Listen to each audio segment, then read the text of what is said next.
Ya, kita beralih ke informasi lain pemirsa. Kapus Penkum Kejaksaan Agung membenarkan tersangka Febri Adriansyah, ex Jampitsus sudah dipanggil untuk diperiksa. Pasca ditetapkan sebagai tersangka, Anang Supriyatna juga membuka peluang adanya penggeledahan di rumah Febri Adriansyah yang berlokasi di Jakarta Selatan oleh penyidik.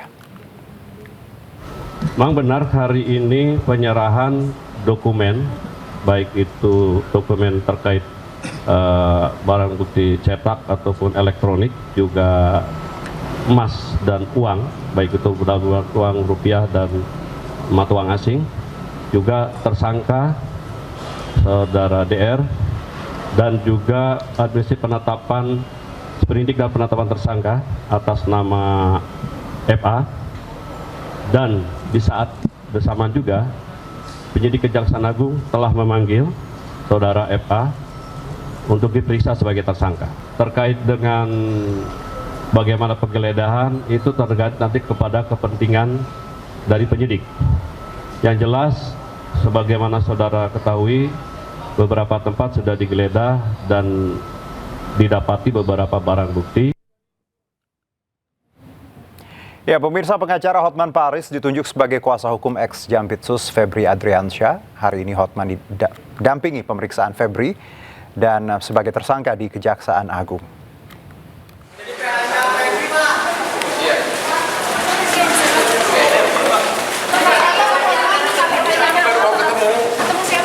Pengacara Hotman Paris Hutapea telah ditunjuk sebagai kuasa hukum mantan Jaksa Agung Muda bidang tindak pidana khusus Febri Adriansyah. Hotman pun mendampingi Febri menjalani pemeriksaan di Gedung Kejaksaan Agung Jakarta. Hotman mengatakan Febri diperiksa sebagai tersangka dalam kasus dugaan tindak pidana korupsi dan tindak pidana pencucian uang. Sebelumnya Hotman mengungkapkan ditunjuk sebagai kuasa hukum Febri. Surat kuasa diserahkan kepadanya pada Jumat pagi. Tim Liputan Anyus melaporkan. Ya, sebelum jadi kuasa hukum Febri Adriansyah, Hotman Paris Hutapea soroti perubahan status hukum mantan Jampitsus dari tersangka, saksi, lalu berubah jadi tersangka. Dan menurut Hotman, perubahan status ini berpotensi timbulkan pertanyaan publik terkait kepastian proses hukum yang tengah berjalan.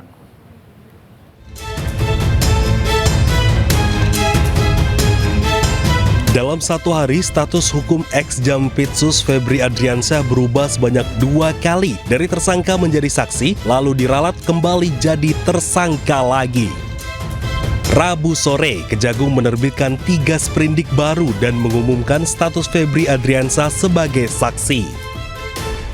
Hal ini jelas berbeda dari Polri yang menetapkan status Febri Adriansyah sebagai tersangka pada 11 Juli lalu. Tidak gugur, tapi kan kita sprindik dulu, terbit. Tidak gugur, yang penting kita terima dulu, kita pelajari semua. Berarti berdasarkan sprindik yang dikeluarkan Kejagung, artinya Kejagung dalam pertimbangan kita termasuk sprindik dari Polri, orang dan sprindik dari Polri. Tapi untuk sprindik yang dikeluarkan Kejagung, artinya 2 orang itu masuk saksi. Iya, diantaranya sebut oknum salah satu negara. Hanya berselang beberapa jam setelahnya, Kejagung pun meralat pernyataannya terkait status Febri. Dalam siaran pers resmi, Kejagung menyebut status Febri masih sebagai tersangka. Berubah-ubahnya status hukum ex Jampitsus Febri Adriansyah ini pun mengundang kritik tajam pengacara kondang Hotman Paris. Melalui unggahan di akun Instagram pribadinya, Hotman pun mengaku heran dengan dinamika penangkapan perkara tersebut. Pernyataan Hotman ini langsung jadi perhatian warganet dan memicu berbagai tanggapan di media sosial. Tim Liputan iNews melaporkan.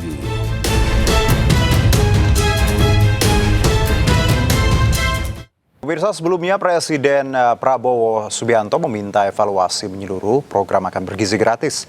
Prabowo dengan tegas menekankan setiap program prioritas negara harus dijalankan secara disiplin, tepat sasaran, dan bebas dari segala bentuk penyimpangan.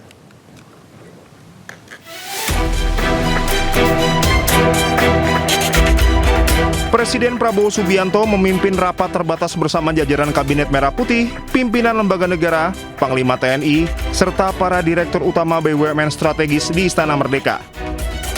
Ratas ini secara khusus membahas salah satunya langkah penguatan pelaksanaan program makan bergizi gratis. Dalam rapat ini, Presiden Prabowo juga menegaskan penertiban praktik penyelenggaraan Satuan Pelayanan Pemenuhan Gizi atau SPPG nakal. Di akhir rapat, Prabowo dengan tegas menekankan setiap program prioritas negara harus dijalankan secara disiplin, tepat sasaran, dan bebas dari segala bentuk penyimpangan. Menteri Koordinator Bidang Pangan Zulkifli Hasan mengatakan telah meminta waktu 1 bulan untuk menyelesaikan masalah MBG.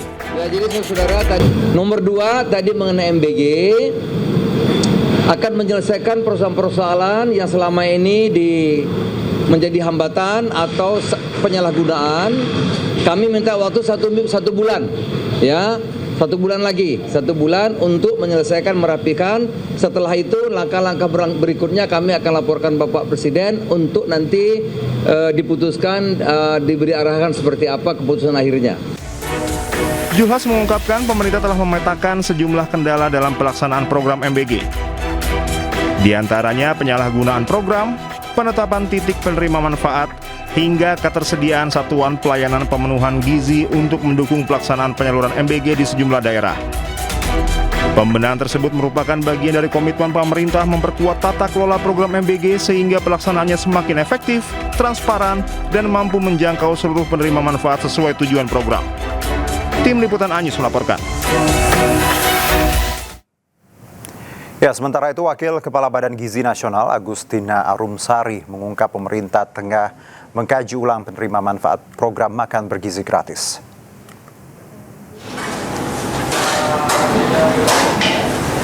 Penataan penerima manfaat dibahas langsung dalam rapat terbatas yang dipimpin Presiden Prabowo di Istana Kepresidenan Jakarta Pusat hari Rabu. Dari rapat tersebut, BGN akan berhenti beri MBG kepada anak-anak sekolah yang berasal dari keluarga menengah ke atas atau yang berasal dari desil 8 hingga 10. Bahwa yang perlu diefisienkan, yang tidak harus menerima lagi program MBG, ya silakan tidak usah menerima lagi. Tetapi mereka yang berada di desil yang di bawah, di daerah yang tertinggal, di daerah yang memang prevalensi stuntingnya tinggi dan sebagainya, silakan diberikan. Bahkan beliau mengatakan apakah 15.000 itu memang juga cukup. Silakan kaji. Jika memang tidak cukup, berapa angkanya? Itu pesan-pesan secara umum lah. Tapi poinnya menurut saya itu hal yang sangat baik.